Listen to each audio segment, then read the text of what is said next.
What's going on, guys? I've got a 2009 Chrysler 300 here. I'm going to use this car to point out to you the location of the fuse for the brake lights. I'm also going to show you how to change your brake light switch. So let's first check the fuse.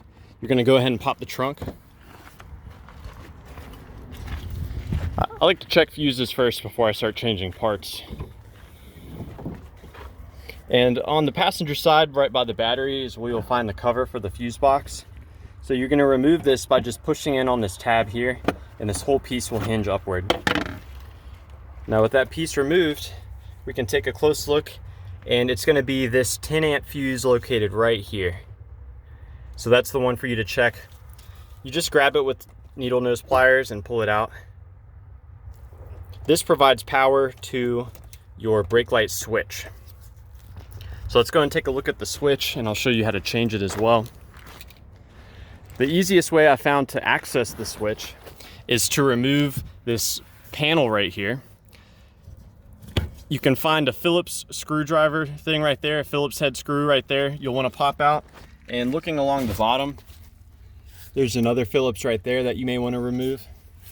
The rest of the panel is held in with just retaining clips. So you can actually grab the panel and just pull it towards you and it will pop out. You can see there's the various clips that are located around. There's one right there as well.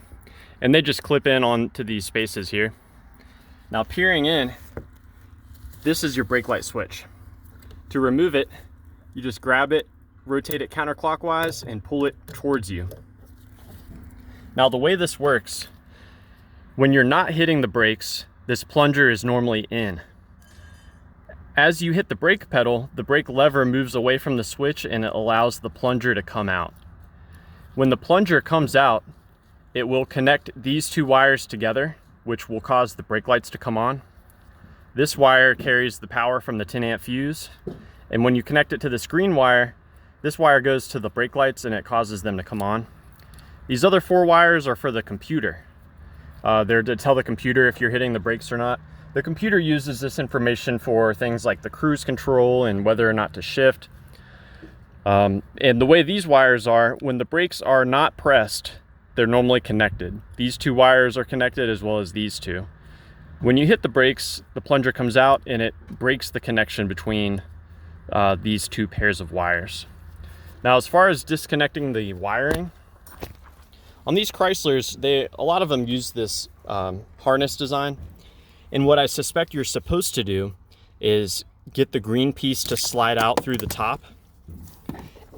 And when the green piece slides out through the top here, then the gray piece can come out. I've had very limited success in doing that. What I normally end up doing is I just use a little prying screwdriver and I'll pry on either end. What I'm trying to do is get these 2 pieces of the green tab to go underneath the white plastic of the body of the switch. And this is why I've cut the harness. It's hard for me to do this one-handed and film it, especially when I'm up underneath the car. But if you do it right, you see it's coming out a little bit there on that side. Just one more side here. There we go.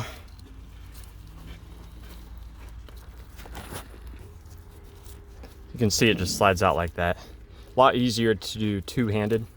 Now when you have your new part, go ahead and click it on there. And by the way, you'll want to check the pins, make sure they're not burnt. But you click it on there, and installing it's pretty much reverse of removal.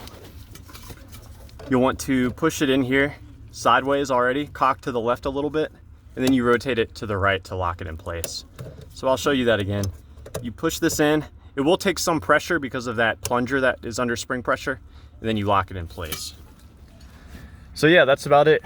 I hope all this info was helpful for you. Please be sure to let me know if you have any questions, or more importantly, any advice for troubleshooting the brake lights on your Chrysler 300.